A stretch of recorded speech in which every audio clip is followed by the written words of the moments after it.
Je dis bonjour, bonsoir à tous les élèves de 9e année fondamentale du pays. Nous allons avoir une séance en algèbre. Cette séance est basée sur les inéquations du premier degré. Inéquation du premier degré à une inconnue. Maintenant, qu'est-ce qui est important pour nous dans cette séance? Il faut savoir résoudre une équation du premier degré à une inconnue dans R. Pas dans n'importe quel champ, mais dans R. Maintenant, les objectifs spécifiques à considérer pour cette séance. 1. Connaître les symboles utilisés dans une équation. 2.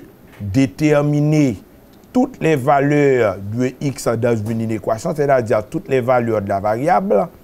Ensuite, 3, il faut représenter les solutions d'une équation sur une droite graduée.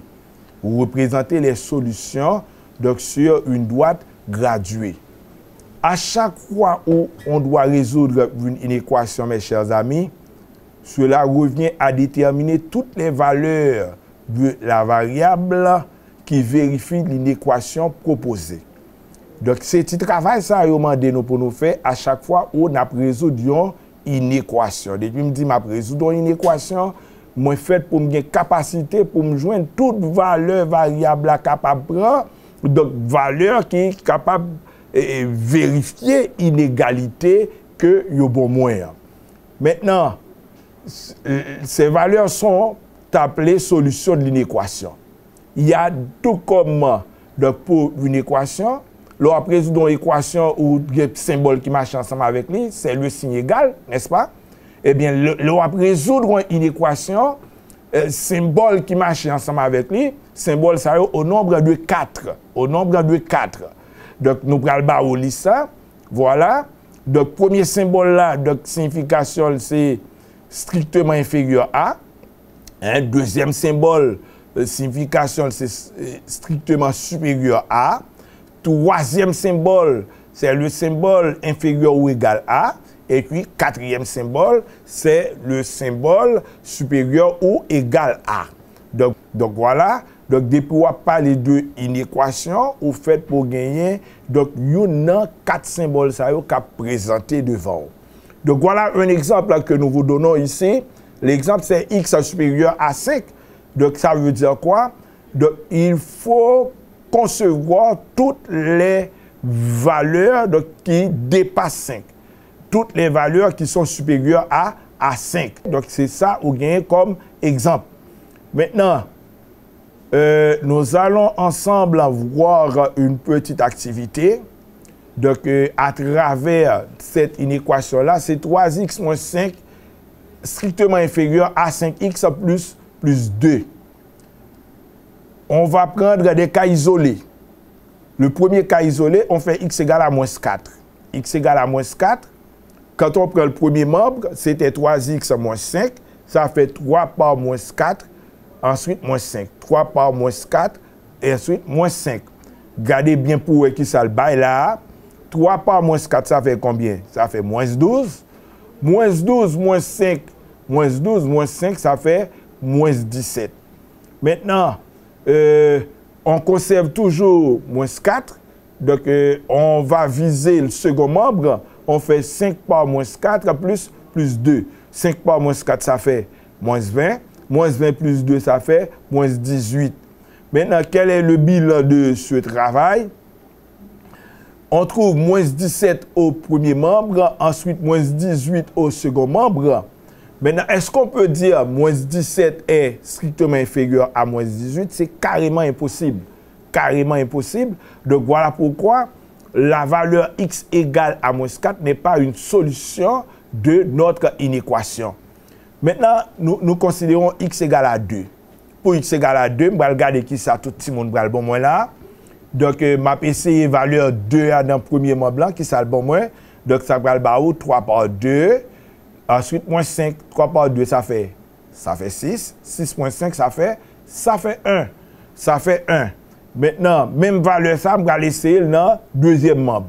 Le deuxième membre, qui ça le bail, la bon moins 5 par 2, ça fait 10. 10 plus 2, ça fait 12. Maintenant, on regarde le bilan travail ça. Bilan travail ça, c'est qui ça le bail. Donc, le bail 1 strictement inférieur à 12. Donc, est-ce possible de dire 1 est inférieur à 12? C'est carrément oui. Eh bien, dans ce cas-là, donc nous pouvons dire que la valeur x égale à 2 est l'une des solutions de cette inégalité ou de cette inéquation. Maintenant, à présent, donc, on va voir donc, quelques petites propriétés.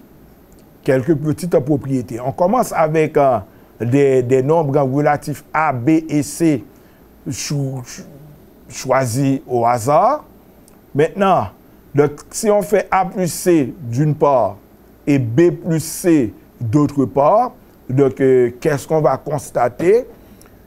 Ça ne va pas déranger donc, une inégalité se trouvant entre A et B.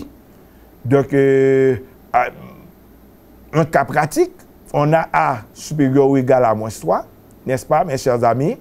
Hein? Donc, maintenant, on va faire A moins 1, ensuite moins 3 moins 1, comme vous le voyez là. Hein? Donc, au second membre, moins 3 moins 1 donne combien? Donc, ça vous fait moins 4. Hein? Moins 3 moins 1 donne moins 4. Maintenant, qu'est-ce qu'on vient d'apprendre dans cette propriété? Quand on a une inégalité, en ajoutant un même nombre aux deux membres, cela ne change pas l'inégalité. L'inégalité conserve encore son sens. Maintenant, deuxième propriété, mes chers amis, nous avons encore ABC. Nous les conservons. Maintenant, on prend C qui est positif. C est positif. C'est pourquoi nous écrivons C strictement supérieur à 0. Maintenant, le produit AC et le produit BC sont rangés dans le même ordre que A et B. Hein? Dans le même ordre. Pourquoi? Parce que tout simplement, C est positif. Maintenant, si C est négatif, qu'arrive-t-il? Donc, vous allez voir que le produit AC et le produit BC sont rangés dans l'ordre contraire que celui de A et B. Maintenant, quelle est la règle qu'on vient d'apprendre ici? Hein? Quand on a une inégalité, en la multipliant par un nombre positif, l'inégalité conserve son sens. Mais si vous la multipliez par un nombre négatif, l'inégalité change de sens. Maintenant, voyons bien le cas qu'on a là. A supérieur ou égal à moins 3. On est d'accord? Ok, c'est bien. Nous allons multiplier deux membres par moins 2. Au premier membre, nous allons gagner A par moins 2, ça va nous moins 2 ça. Deuxième membre, qui ça nous allons gagner moins 3 par moins 2, ça va nous 6. Mais le fait que son nombre négatif nous te prend, eh bien, inégalité a obligé de changer de sens. Ça, m'ta remet tout le monde kembel dans tête yo. De pour multiplier une inégalité par un nombre négatif, il est obligé de changer de sens. Mais si c'était un nombre positif, sans ça, on t'a obligé de conserver. Maintenant, on regarde une activité ensemble. Donc, activité ça, donc, au départ, je demande élèves là pour avoir une capacité pour l'observer. Lorsqu'on finit d'observer ça au bas ou après ça, on est capable d'agir. Maintenant, il y a un travail professeur qui doit faire ou même des réflexions partout que vous pouvez faire sur lui. Nous-mêmes, dans la solution que nous proposons, nous avons une inégalité. Nous disons nous qui oppose moins 5, c'est 5. Eh bien, nous ajoutons plus 5 aux deux membres. Jean nous sommes dit là, inégalité à conserver sensible, pas vrai? Nous avons fait pratique. Hein? Maintenant, toujours aux deux membres, nous décidons d'ajouter moins 5x. Encore une fois, inégalité à conserver sensible.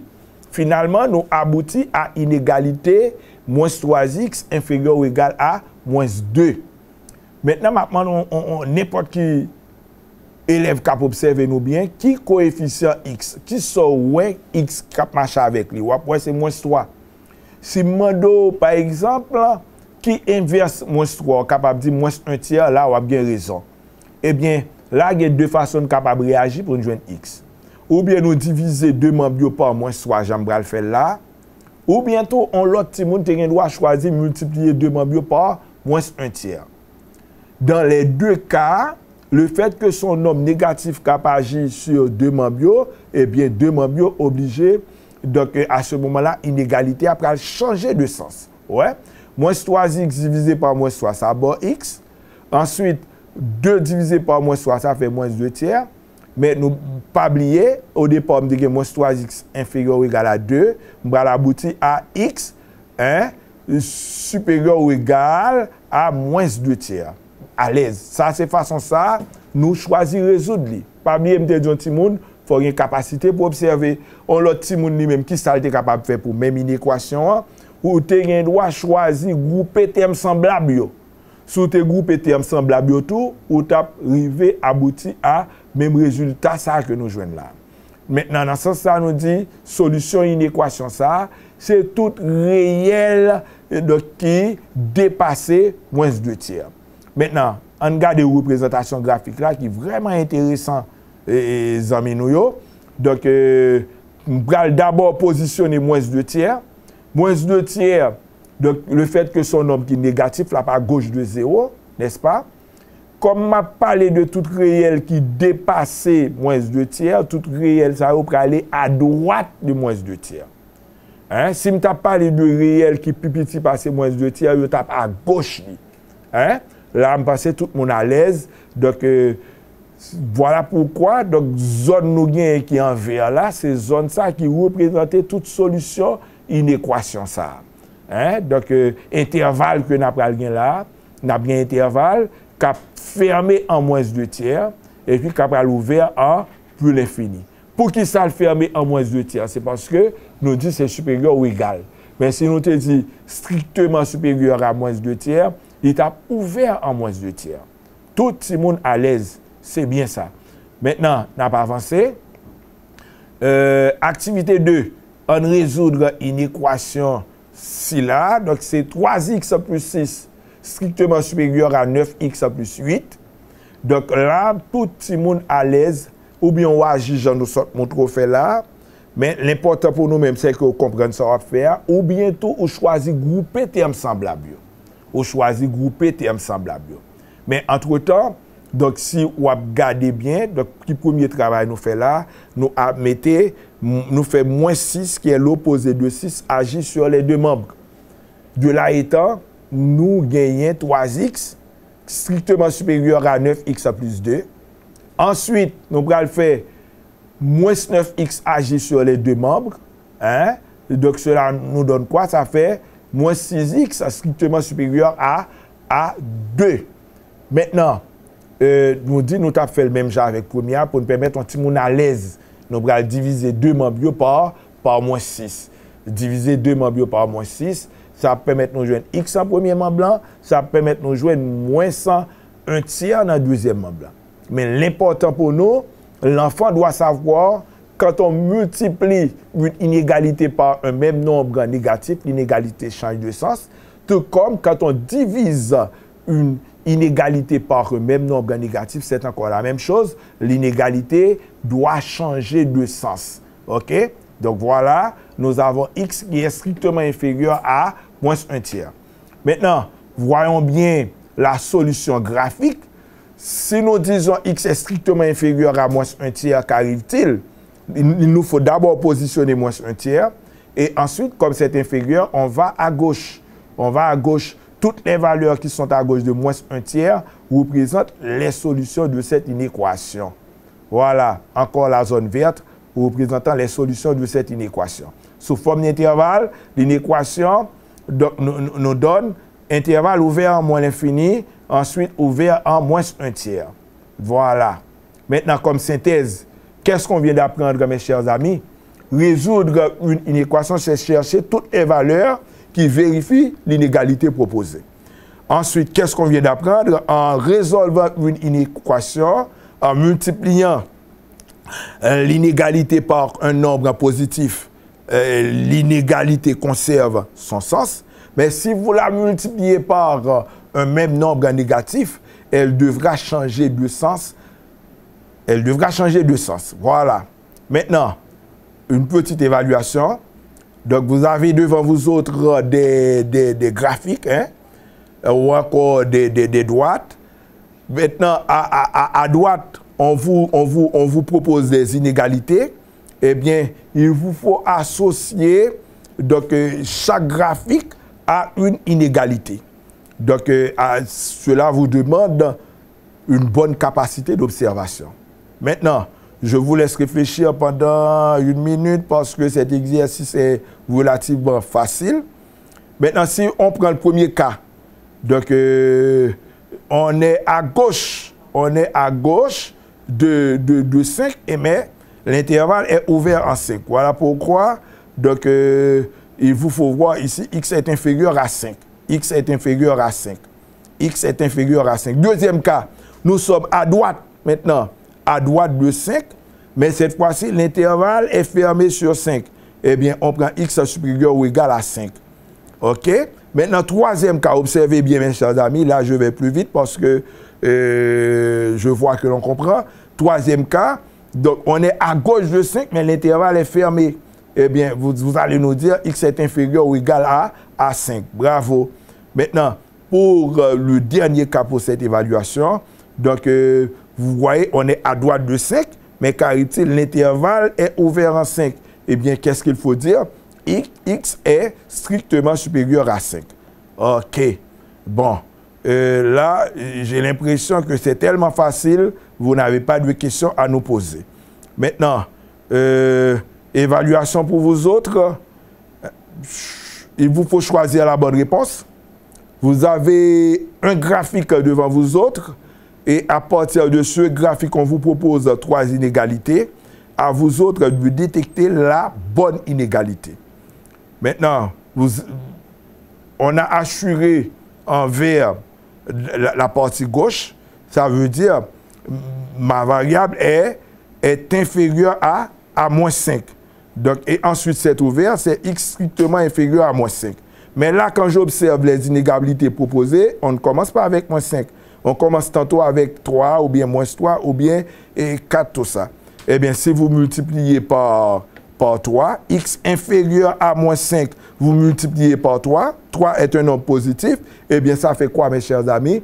Cela vous donne, donc, 3x strictement inférieur à moins 15.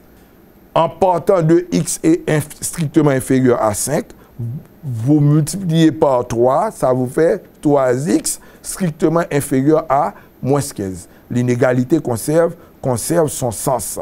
Voilà comment trouver la bonne réponse. Nous nous arrêtons là et nous voyons que tout le monde comprend. Cela nous plaît énormément. Donc, on est là pour la prochaine séance. Nous disons bonne journée tout le monde.